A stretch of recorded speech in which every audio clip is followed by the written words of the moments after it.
Now I want to cross live to the UK, where the race for the Conservative Party leadership is underway.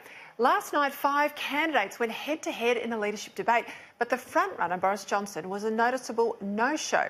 Joining me now to go through the ins and outs of the leadership battle, and of course an update on Brexit, is leading Tory Brexiteer, founder of Conservative Home, a centre-right political blog in the United Kingdom, and former editorial page editor of The Times, Mr. Tim Montgomerie. Thanks for your time, Tim.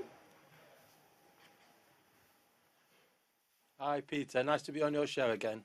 OK, so take us through this race. We've watched a bit of criticism here today in Australia about the fact that Boris Johnson wasn't part of last night's debate.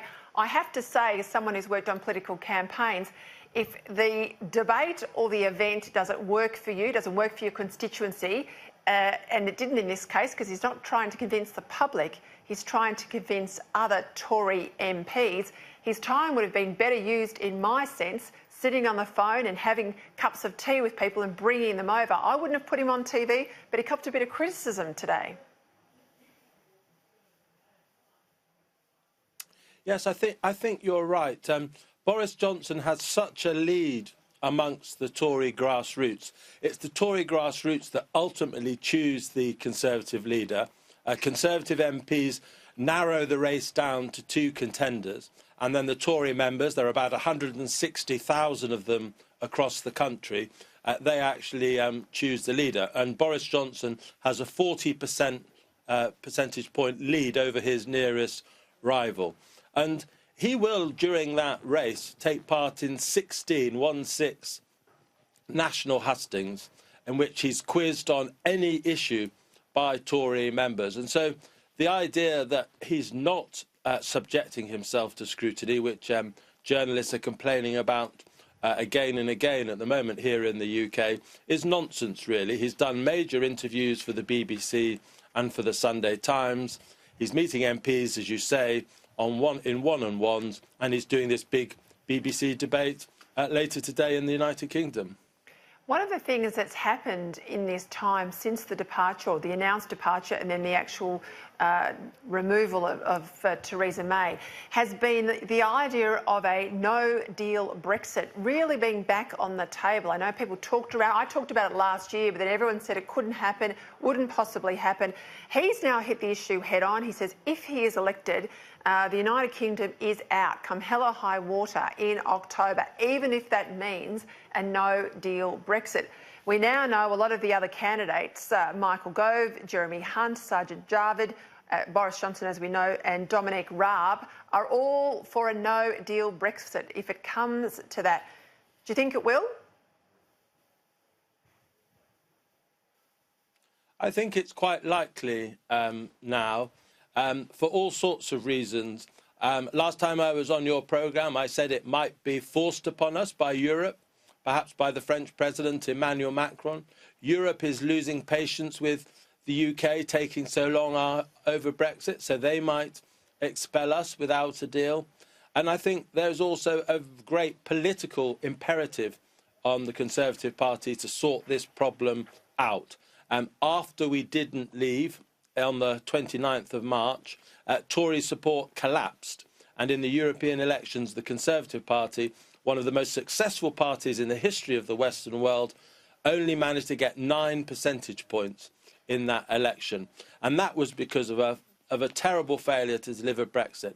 So if the party doesn't deliver Brexit again at the deadline at the end of October, I think the Tory party's troubles won't just be temporary, but permanent.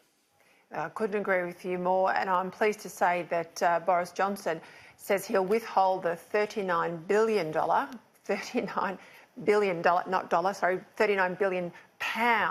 divorce payment demanded by the EU. I mean, it is such a joke.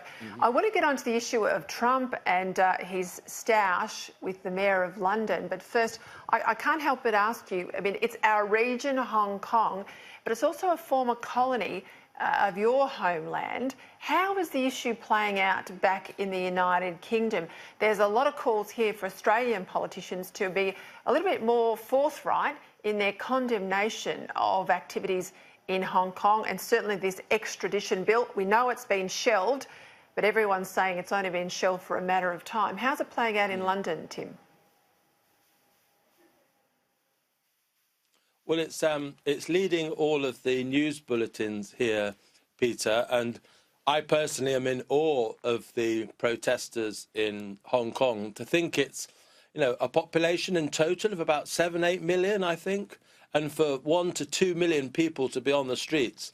Imagine, that similar percentage in Sydney or London. This is a huge uprising of people, and I can only offer them my personal solidarity, and I hope that Britain will be behind the scenes encouraging the executive body in Hong Kong to withdraw a bill that would mean anybody that's extradited to China, they don't have any of the due processes that we are used to in free countries like Britain and Australia. And so I think we have a real obligation, Britain as a joint signatory with China, of the deal that handed Hong Kong over to China, to ensure that the liberties of the Hong Kong people are protected. I worry. I think Britain has been too ready to sacrifice commercial interests in China over the Huawei deal and allowing Huawei access to Britain's 5G network. So I worry that we might kowtow to China, but hope that we do not. Yeah, look, I think your Huawei deal, I know some of the people in the Tory leadership race have said they will revisit it, and quickly. I think it's one of the worst decisions from Theresa May, and she's had plenty of bad decisions, but I think this is a real risk. And as one of your Five Eye partners here in Australia, we condemn it in the strongest terms. It's not smart. Just before we go, I said a little bit earlier on, Donald Trump, Sadiq Khan, they clearly don't get along. Sadiq Khan has targeted Trump basically from the get-go. It's been quite an aggressive move. He's joined a lot of the protests. He's certainly spoken to the groups. He's given the blimp, the big Trump baby, on 2 occasions, the right to sort of be put up in the air in and around a visit from the US president. If you don't like the bloke, I'd say to Sadiq Khan, respect the office, because you could well be speaking German if it wasn't for your friends across the Atlantic. But Donald Trump can really go into where someone has a weak spot, and he's gone in hard after the Mayor of London on the issue of your knife crime. Now, we know, according to the latest statistics, 20 hours in Stab City, the update there from a journalist, Katie Hopkins, 2 stabbed to death, 1 shot dead, 3 others stabbed but not dead. It's pretty tough in the capital at the moment, isn't it, with this knife crime epidemic? It's a terrible situation, and Sadiq Khan should be focusing on that, not focusing, as you say, on these silly criticisms, these political criticisms of Donald Trump. I was sat with a friend at the weekend, a mother of 2 boys. Both of them had been mugged in the last month in London. One of them had been on a commuter train into London Waterloo, one of our biggest railway stations, at 3 o'clock in the afternoon on a packed train. And 2 muggers had come close to this boy and said, "Give us all your money or I'll stab you." And in broad daylight, daylight robbery, literally. And the boy did what his mother has always advised him, which was to give away the money, don't try and protest, and unfortunately he was safe. But London, by global standards, is still a relatively safe city. But there is a rise in crime that is taking place at the moment that the Mayor of London simply hasn't got on top of. And if he'd spend a little bit less time politicking and focus more on his day job, I think all Londoners would be grateful. Spot on, Tim Montgomerie. Thank you very much for the latest update. Thank you for your time, and we'll watch it all very closely here from Australia.